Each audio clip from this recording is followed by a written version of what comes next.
You're never gonna make it, you're not good enough. There's a million other people with the same stuff. You really think you're different? Man, you must be kidding. Think you're gonna hit it, but you just don't get it. It's impossible, it's not probable, you're irresponsible. Too many obstacles, you gotta stop it, yo. You gotta take it slow, you can't be a pro. Don't waste your time no more. Who the fuck are you to tell me what to do? I don't give a damn if you say you disapprove. I'm gonna make my move, I'm gonna make it soon. And I'll do it cause it's what I wanna fucking do. Cause all these opinions and all these positions, they come in millions, they blocking your vision. But no, you can't listen, that shit is all fiction. Cause you hold the power as long as you're dreaming. There's no way that you make it. And maybe you can fake it, but you're never gonna make it. Are you just gonna take that? Make them take it all back. Don't tell me you believe that. Are you just gonna take that? Or will you fucking fight back?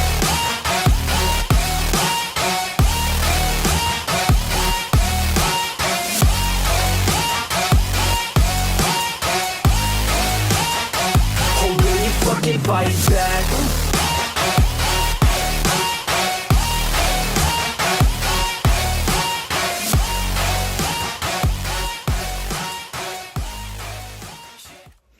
Welcome everybody, so Ladies here. Today we're gonna finally make a Skadi guide. A lot of you asked me on how to make like the super jump and how to do it, so I just decided, okay, let's make a complete Skadi guide for 5 versus 5. Before we start, remember to leave a like, subscribe and share the video. Let's jump directly into it. The first thing we're gonna talk about is how broken her hitbox is. I'll just show you a quick clip that I made in private games. Thanks Dumpy for helping me out. So basically, the Skadi hitbox is not well made and it's so hard for most heroes, especially snipers, to kill her and get headshots on her. The shots don't register, so when a Skadi player is just jumping in front of you, she's gonna be so hard to hit. So you normally shouldn't be jumping that much, but with Skadi you can do it.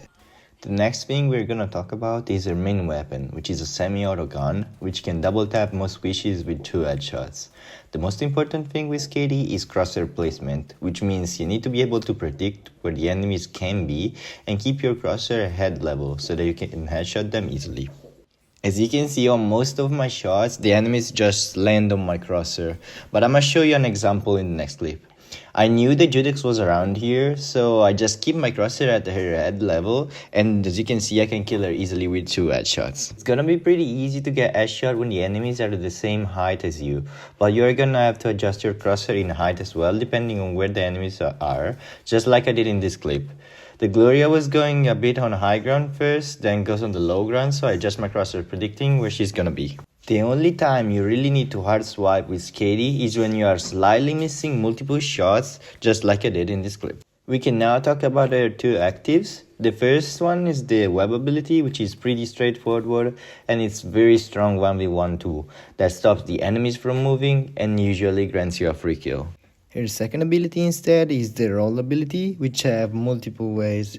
The main one is gonna be like to pick somebody on another angle or behind a corner, like I'm doing in these 2 clips. Or you can use it as a dodge during a fight, like against this demon. And it also reloads your gun. So if you just cannot get a kill, just roll, get closer to the enemy and finish him off. Both Skadi's actives are pretty good on their own, but they're so strong if you combo them for the sky technique or sky jump, super jump, Skadi flying, whatever you want to call it. But how do you actually do it? To do this, you have to press your roll ability and immediately after hold your web. You don't have to press your web too fast or it's not gonna work. You're not gonna get the momentum from the rolling ability. And if you press it too late, you're just gonna roll and then web. This basically is used to kill enemies that are isolated. So if you see somebody isolated, you jump on them, web them, and then finish them off. But there's many ways that you can be creative with this. Like, since you're gonna web, you're gonna get pushed backwards, so you can use it to get on many insane high grounds that people won't expect. For example, as you can see in these clips, I'm getting on high ground that usually you're not gonna expect. And for example, on this clip, the Judex is gonna get killed because you won't ever expect a Skadi jumping from middle and getting on the high ground there. Now let's start with the ultimate, and with the first ultimate, which is actually a pretty strong ultimate, but it's just overshadowed by how strong the second ultimate of Skadi is. It's pretty good in this meta because it goes through shield, it goes through walls, so you can and has a knockback, so you can use it pretty effectively against like Tigris or any other tanks. But you can just do that with the second ultimate and just do better. As you can see, I'm mainly using it like behind the walls or to just to go through shields, and especially on cart in payload escort is pretty good. If you combo it with the flying ability after the web, when you're getting pushed back, you're gonna get another speed boost, a very high speed boost actually, backwards. And yeah, that's it. But you use this ultimate only if you don't have the second one because it's much stronger. So now we talk about the dance ultimate. How do you use it, against who you use it? So basically it's gonna be targeting the tanks and the supports mainly. If the support is not a neon, you can solo ultimate the tank and go for the kill on the tank. But if it's a neon, you have to ult the neon first or kill the neon first. And if you ult the neon, just make sure to kill him first, because if that neon has the ultimate as her first ultimate, she can completely counter your dance. I got lucky on this clip, so yeah. We can now go on to the last but not least part of her kit, which is the passive, and it's called M shot. Basically, after you hit 3 shots, your fourth one is gonna do so much more damage. And tell me you did not just scream watching me turn on that fucking Skadi. It's actually sort of satisfying. We can now talk about matchups. You can feel free to stop and look at the screenshot. The worst matchup you can get is against Fort, which is basically unwinnable. He counters you with his shield, with his damage, with his active ability, because you cannot be stopped by the web. You can only kill him if your team shot again, basically.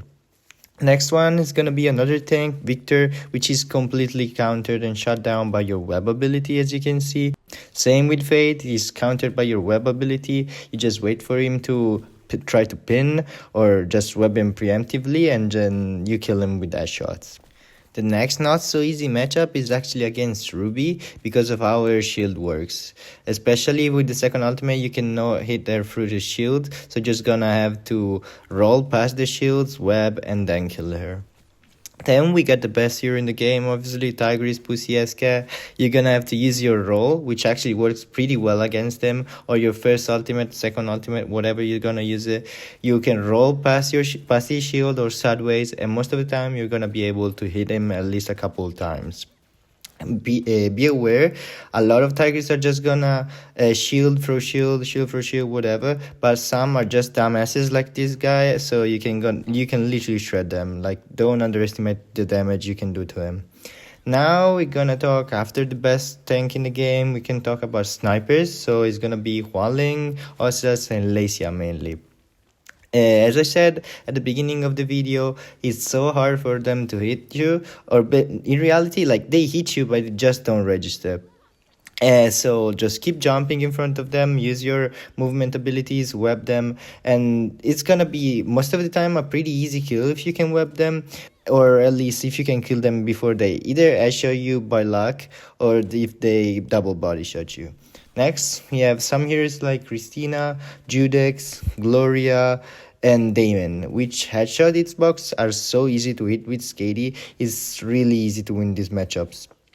As you can see, you're just gonna have to walk straight. Like, don't over flick. As I said already, don't over flick against these heroes. Use your movement to do micro adjustments. And for heroes like Judex and Gloria, which are usually wall picking, use your roll ability to roll past the corner and kill them with headshots. Skadi basically has only positive matchups beside the fourth one and the Ruby and Tigris ones, let's say. The next one is gonna be Alera, which is such a strong hero against most of the heroes, but Skadi just shuts her down. 2 headshots and she's dead. 1 body shot or 1 headshot, you force the recall, and then you can web her, you can use the ultimate, or just shoot her again and she's just gonna die anyways. For the Skadi v Skadi matchup, actually, whoever eats the web usually wins the fight, and don't stress too much on focusing on trying to headshot, because as you can see, you can really just win the fight by body shotting only. Now we're gonna talk about positioning on some crucial maps, basically the maps that Skadi is better at. So let's start with the Emmental. At the beginning, you just wanna go to the side of your jump pad, and then after you get a couple of kills or check if there's nobody, just go on objective. During this match, you just wanna control the right side of the map. No matter where you spawn, you just wanna go on the right side, control this 5k area, and then push up to the spawn. When you push up to the spawn with your team, you're gonna get so many kills, but keep controlling the right side of it. You may be asking, why do you want to stay on the right side? Why do you want to control the right side? Well, that's basically only because you can wall peek if you need on the right side, and you force the enemies to stay off of the wall peaks because they're on the left side, because it's mirrored. And the same works for the other side of the map, you just control the right side. The next map we're gonna talk about, it's Eco, which is probably the best map for Skadi, and Skadi is probably one of the best, if not the best hero on this map. At the beginning, you just super jump and go take control of one of the two sides where the 5k is. Doesn't matter which one, you just go with your team, and hopefully you can win the fight and get some kills to then cap the objective. Why is Skadi so strong on this map? It's because of those aisles at the flank of the maps, with so many doors where she can wall peek, and she's always at her best range, which is mid to close range. She can go to the high ground pretty easily. If somebody is isolated, you can just super jump on them and kill them. She can basically from one side to the other side of the map in seconds. You just want to keep circling this high ground to low ground and look for kills, for isolated kills. You just switch sides, look for isolated kill, get a kill, and then go help your team on the objective. Just keep doing this rotation like I'm showing you in the clip, and most of the time it's gonna work pretty well for you. The last map we're gonna talk about is Old Bazaar, which is, in my opinion, the best map in the game. So that's mainly why I'm gonna talk about it, because every hero can be used on this map. At the beginning on the attack side, I usually go on the high ground and move to the left side, and then what I'm showing you right now is the best possible outcome. So you go into the back line and basically can kill everybody. As I got a double on the left side, that's not gonna happen always. You're mainly gonna get a single kill, and then if you go on to the back line, you're just gonna die after getting another kill maybe. So that's the best outcome. Or you can just go on to the backline straight up, and when you get the kill, when you get control of the point, you want to push the enemy spawn. I usually go from the right side door. Why the right side door? Always the same reason, because you can wall peek on the right side, and it's harder for the enemies to wall peek if they're on the left side. So after you get the point, you push the right side, push the spawn, and then keep control of the spawn, or keep looking at for enemies to kill from the bridge high ground. Once you finally cap the point, you can finally push.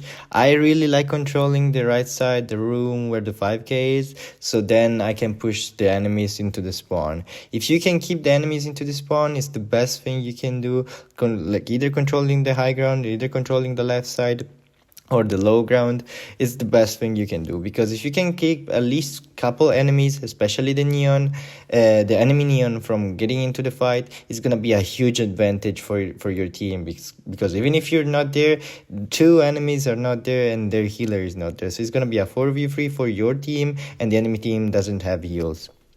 So don't be scared to use your ultimate, use your abilities. Everything you have is gonna be used here to keep control of the spawn of the enemies and spawn kill them. On the last checkpoint, again, you wanna work on the right side, always same reason, but work on the right side towards your payload. What do I mean by that? You're gonna stay on the right side, but you want to look at the enemies on the payload. So you get kills on the right side, create space on the right side, and then help your team push the cart from looking at it from the right side.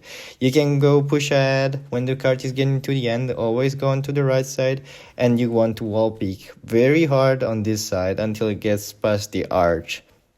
This is a very good position, but be aware that they can shoot you from the door from their spawn because of the angle of it. Again, of course, you want to use everything at the end, so don't keep your ultimate, use it. You don't want to finish the round without using your ultimate, basically. What about the defense? On the first checkpoint on the defense, there's many positions that you can use. The first one is gonna be on the left side room, high ground or low ground. You can choose whatever you want, but what I actually do usually is switch between the left side position on the high ground, or I can even go on the bridge and switch from there to the right side rock. As you can see, I'm just switching between those two. I'm watching the left side, then I move to the right side, get some kill on the right side based on where the enemy or whatever the enemies are going. They're going to the left side, I'm moving to the left side, and then keep switching from low ground to high ground between those two sides. As you can see in this clip, I'm getting the kill on the Judex, and I see that the neon is going left side. So from the rock on the right side, I move to the left side, get the kill on the shell, and then start going on the high ground on the left side. I get the kill on the Gloria, so then I move down and move to the right side. Keep doing that until they cap the point. At the beginning of when they cap point, just at the beginning, you want to control the high ground bridge and the right side door before the pyramid. Why only at the beginning? Because usually when they cap point, all your team is so aggressively up, so they're really close to the spawn and you can teamwork like around there. But then when the people start dying, you just want to back off a bit, play around the pyramid, use the jump pad and the high ground on the right side mainly. This high ground is very strong because it's still mid to close range, so your damage is still gonna be very high and you're gonna get so many kills very easily. And you get off spawn, of course, you always gonna go on the right side, always. I mean, you can play on the left side, but it's just better to go on the right side. The high ground is very good for Skadi, so just use that. As well, there's so many like escape and room that you can like control with your team with Outback. So even if you get into a fight, you can escape and heal pretty easily, even if your healer is dead or he's not paying attention to you. Skadi has an insane movement, so every time you see an isolated enemy, you should try to go and kill him. Just as I did with the Lacia and just as I did with the Hualing, try to predict where they're gonna move and get easy kills on them. And also on the right side, you have pretty good angles on the cart. When the cart is getting to the end of the second checkpoint, it's very good if you flank and go behind the enemies, which will never expect it. Your movement is fast, so you can go behind easily, and don't be scared to use again your ultimate to stop the enemies. Okay, don't look at that ultimate, but it's fine. I was trolling with the first ultimate. As you can see, I got the kill on the All-Stars from behind, I got the kill on the Judex from behind, I get the Neon, and now I'm gonna get the Skadi as well. My team finally gets the 5th one, and we win the fight. So that's all that matters. On the last checkpoint, again, you want to control, this time it's gonna be on the left side, but it's the same area. This small FPEC room is so strong because it's preventing the enemies to get to the 5k. And there's so many angles you can wall pick, so many angles that you can go behind the enemies. And as you can see, I'll just follow up with my tank and my team, and I'm getting so many kills for free. And this is gonna take us to the last point of this guide, which is teamwork and how do you want to play with your team and which are the best team comps for Skadi. So for team comps, you obviously want a Neon, so you're not one-shotable by snipers and you have a pocket, and you want an aggressive tank like Victor, Fade or Tigris. What you want to do is focus the same targets as your tank. You obviously want to go for healers and DPS first, as we're going for the Daemon first. Now that we killed the Daemon, we focus the Neon. So I'm staying here shooting, he's following the Neon, and then we can finally kill the tanks. I'm starting to kill the tank, he comes and helps me. Then comes the new tank with the new healer. I start focusing the healer, he starts fighting the tank. He comes and helps me. I kill the healer, and then we focus the tank again. We kill the DPS, and then, since we got a full wipe again, we push towards the spawn. We always work together, like kill prioritization is very important. You want to kill the DPS and the healer first. So the video basically got to an end. These are my settings, my sensitivity and assistive option for Skadi. So if anybody wants to try it out, let me know if it works for you. And once again, remember to leave a like, sub, and see you on to the next one. Peace.